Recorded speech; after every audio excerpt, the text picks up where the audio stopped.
academy. And I should also specify, Frank is also a professor. He just received his professor stripes and first degree on his black belt. Hussein is a good brown belt. I have a few videos with him, and he just received his black belt as well. And as many of you know, I just received my brown belt, but I still had a few videos at purple, so I wanted to post them. So here we go. Trying to be careful with Hussein because he's a footlocker. He trained with John Danaher, Death Squad, quite a bit. And it really, you know, his jiu-jitsu really went from into a big acceleration mode. I think it took him 7 or 8 years to get his black belt. It's pretty quick. So I'm trying to keep my legs away from him, looking for a smash pass, looking for different things. We're grip fighting. My rash guard is stuck.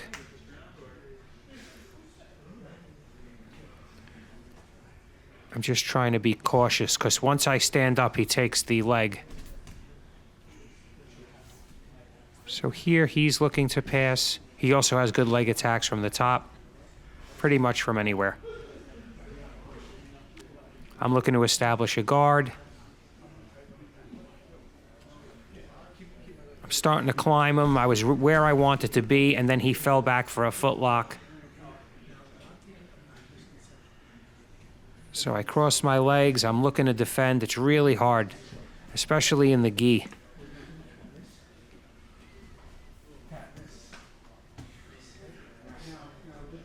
There he had either an ankle lock or a heel hook. I couldn't see it. It was across his body. So again, looking to establish my guard. Foot on the hip, foot on the spider guard on the right side. You know, looking to just keep him off balance. So here I got the spider guard again. And I'm able to sweep him. I trip him with my other foot. I watched that a few times. I thought that was a great move. So here again, he's falling back for a footlock, and he gets me in the calf slicer, which I didn't even see coming. By the time I noticed it, it was too late. I was so worried about defending the foot. I know the next level. Yeah, I just kind of had to get my arm through. We exchange a few quick words about it. I look at Hussein as a mentor for sure. I was wrist deep and I felt like it was a little shallow. It was. I'm no footlock expert, but a lot of what I know comes from him. And a lot about how I defend it comes from him. Because I'll go against somebody who's a good footlocker, but not as good as him. Their entries aren't as good. So he sharpened, you know, he made me develop some type of defense for it.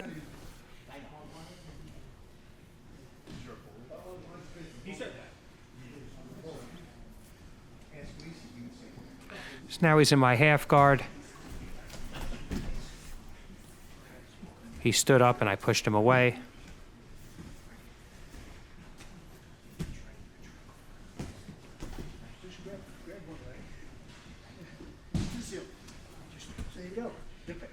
So here he's looking to kick his foot out.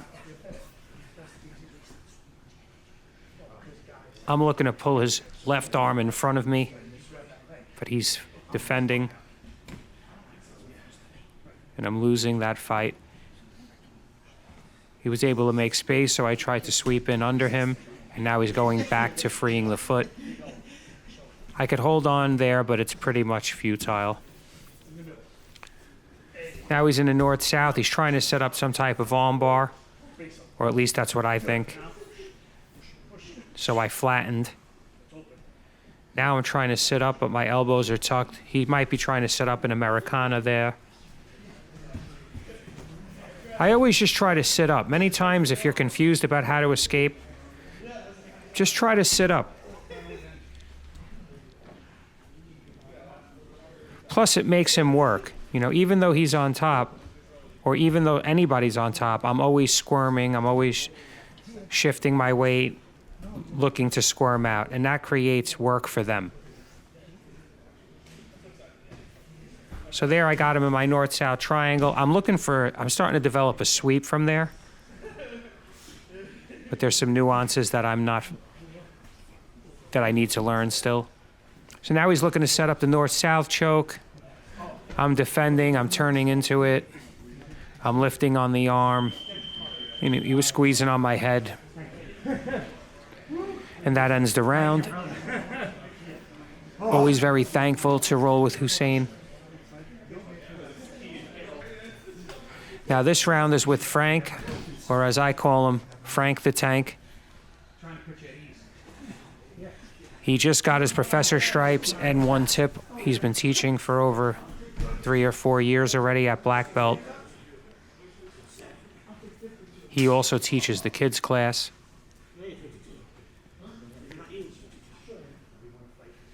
And he has a website or an Instagram page, Military BJJ.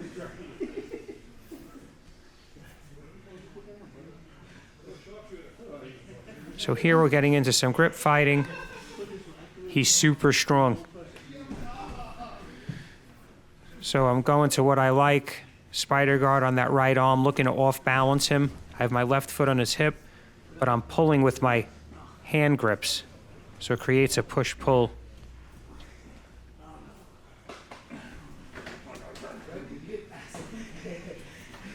So now I'm looking to pull him down, break his posture. Maybe throw up a triangle or look for a sweep. As you can see, I off-balance him a little bit there. He had to take a step. Now he's doing some furious grip fighting. Tries to go right to knee on belly, but I blocked it with my shin, and then he spun me around. I still had my knee up to block it, but I was just overwhelmed. It feels I just feel contained here. I mean, I feel like I could never move him. Also, I don't want to use a lot of energy. I don't want to just start exploding in different directions and hope I get out. I want to use thoughtful energy. So here I'm looking to dogfight up, make space, and come out. Of course, he's seen that a million times.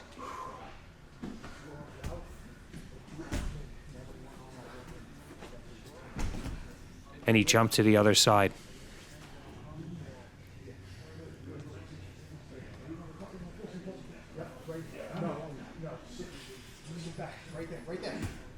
So here he's just containing me. He's not smashing me.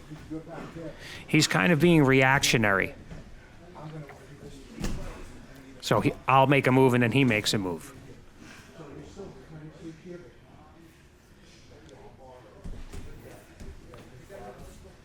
But if you notice, I'm trying to keep him busy. I'm not going to make him just lay on top of me and check his text messages, hit the gram. So he's swinging me around and I'm getting manhandled a bit, but I feel like I'm making him work. If that makes sense. So here I'm looking to come up to turtle.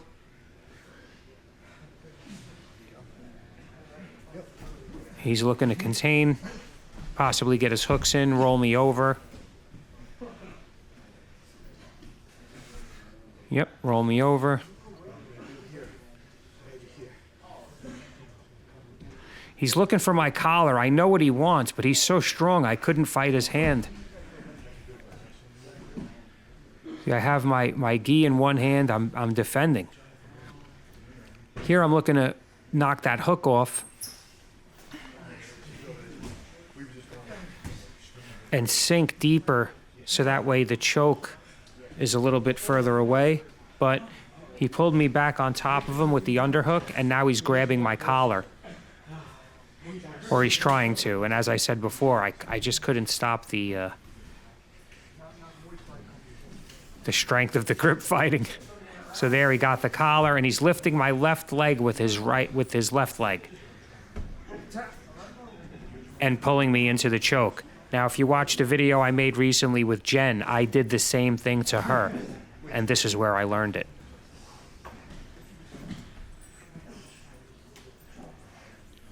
So we're resetting.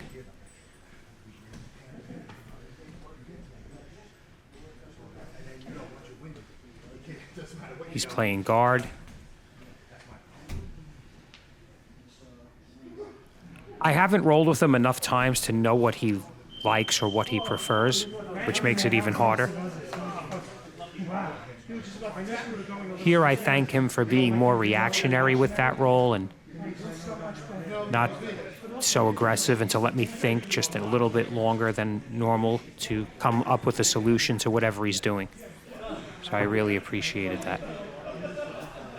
So now I'm going to roll with Mike Codella. He is my professor, the owner of the academy, and I am officially today one of his brown belts. This is my last roll with him as a purple belt. Now, I'm not sure if he was judging me on this. I didn't do too well, so I hope not.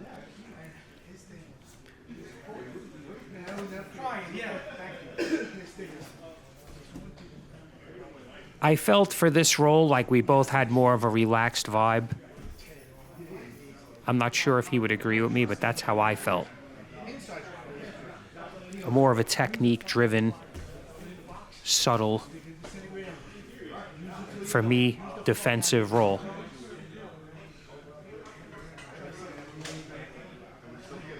It's always great to feel how someone who's been training for that long chooses to control you.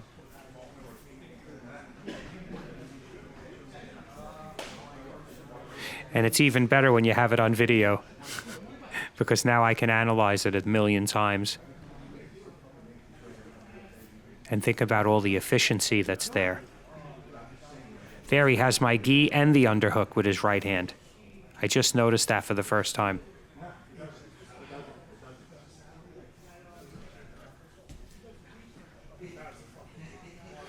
But my defense is good because I keep my elbows in. I keep them tight to my body. I will bait with my bottom arm sometimes. I'll let my elbow leave my body. I want them to go for that.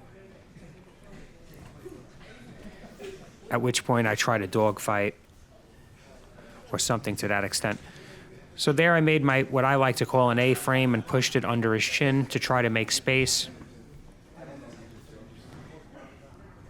There I was thinking about an Ezekiel choke. Here I'm looking for the no-arm triangle, but it's also a frame to get out of north-south. It's a great frame. But I should have turned my hips and brought my knees in. Not that he would make that easy for me.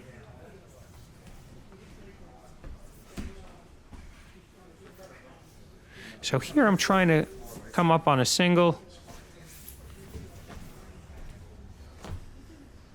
But again, even now, if you watch, I feel like I'm always trying something.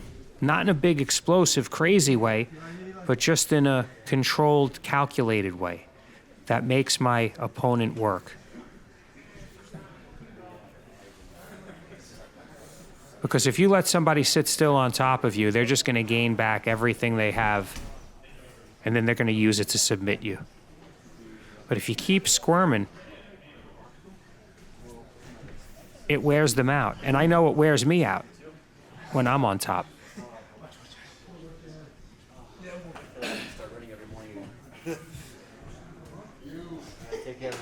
So here, I'm not conceding to the position.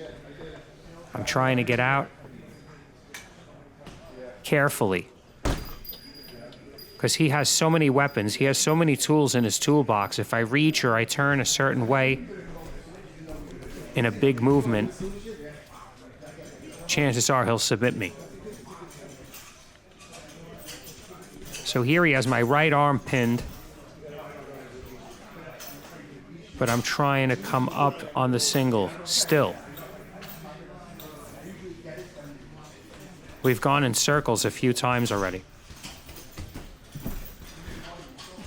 But it's better than laying there and just being a target. So there he extended my leg and took the ankle lock. Tap.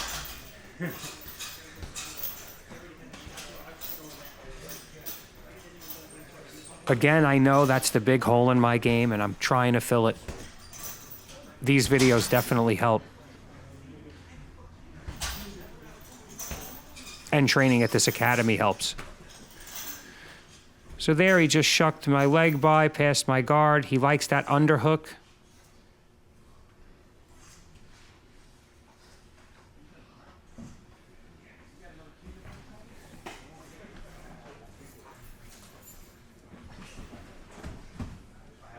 He likes the north-south choke. He has a great north-south choke. So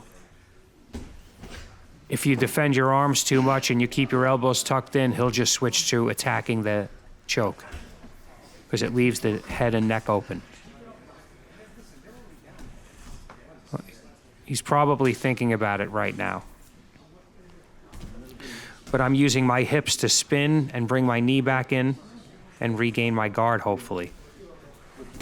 But there he pulls me, tries to take my back, but I keep my elbow to knee connection and try to prevent the hooks, but he still got it in on the right side.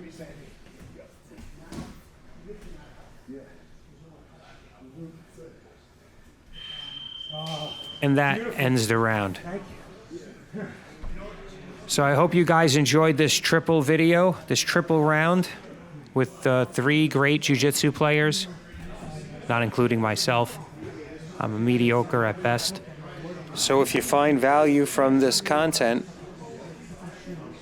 please check out my merchandise store, or you could always buy me a coffee. The links are in the description. Thank you for watching. I appreciate everybody. Please like, and if you haven't already, subscribe. Thank you.